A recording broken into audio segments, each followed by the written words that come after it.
The boxing world has gone completely nuts after Jake Paul got punched by Floyd Mayweather. And honestly, Jake totally asked for it. Floyd's been avoiding him for ages because he knew Jake couldn't handle the real deal. But Jake, being Jake, decided to mouth off, talking smack about legends like Muhammad Ali and Cus D'Amato. He even begged for a fight with Mike Tyson, and then bailed on it when he got cold feet. Typical Jake, right? So Floyd, who's all about treating boxing like a religion, decided enough was enough. He had to give Jake a lesson he'd never forget. Now there's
Floyd's advice like it was nothing, convinced he could handle whatever Tyson threw at him. Jake genuinely believes that his training and recent wins have prepared him for any challenge, even one as huge as facing Tyson. To Jake, this was just another way to prove his critics wrong and add another wild chapter to his unconventional career. Floyd, though, wasn't just worried about Jake's physical readiness. He was questioning Jake's understanding of the sport's pecking order and the respect needed to earn your place.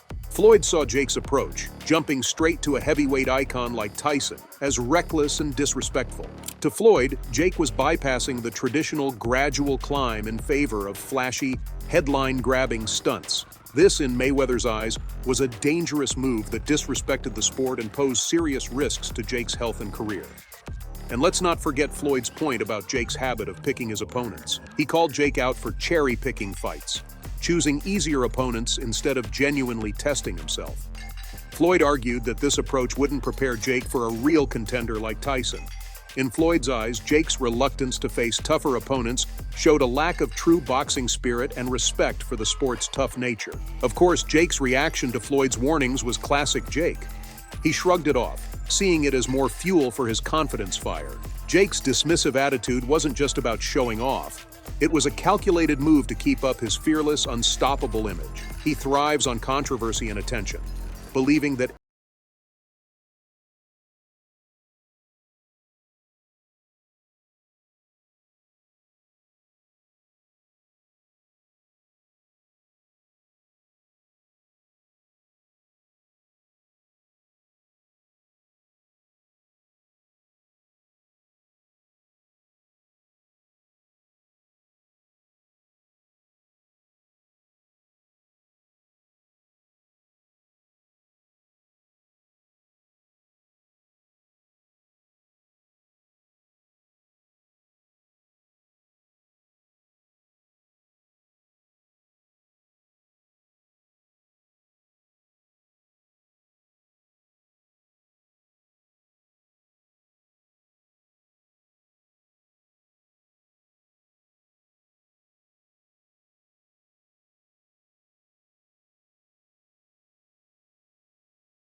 Floyd's whole philosophy is about success through gradual progression. He didn't just spring to the top.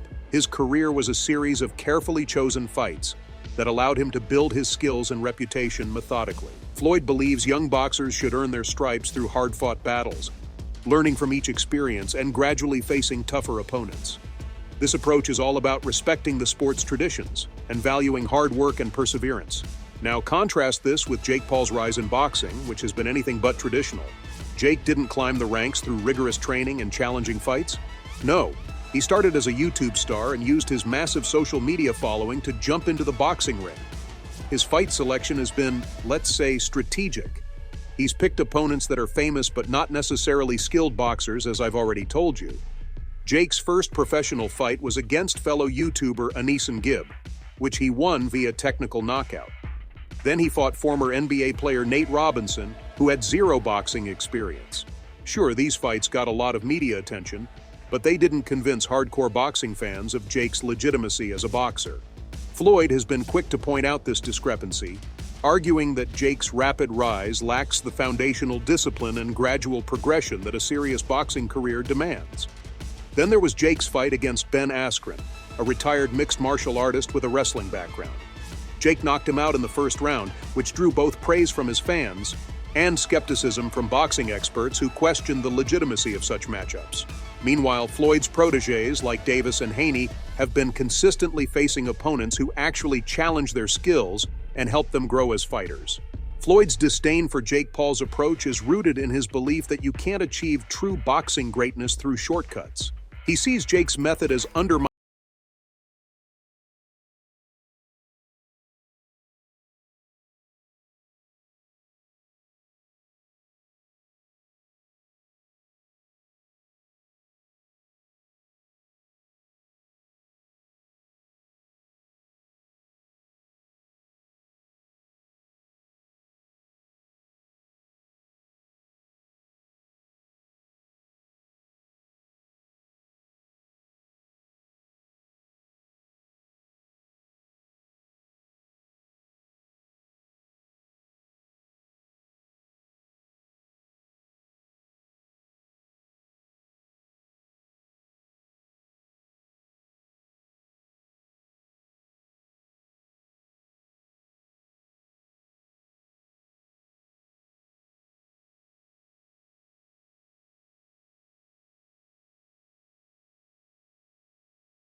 and foremost, love that guy. I have so much respect for him, and I want Mike to be healthy.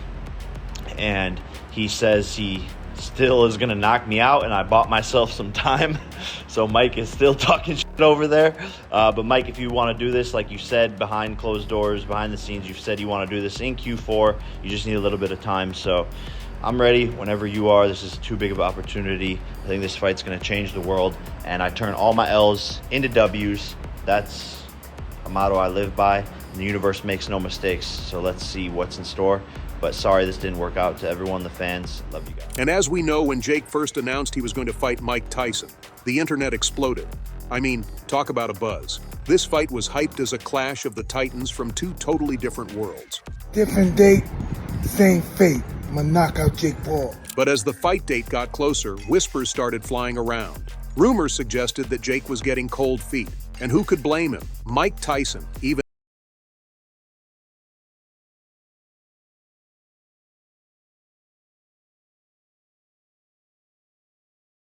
is a legend. For Jake, Realizing he was about to face a guy who still had it in him to knock out seasoned fighters must have been a wake-up call. Boxing experts had a field day with this. Teddy Atlas, the famous trainer and commentator, put it bluntly. Yeah, he's 58 years old. Yeah, the end of his career wasn't too good before he got out. But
Turn on notifications so you never miss an update.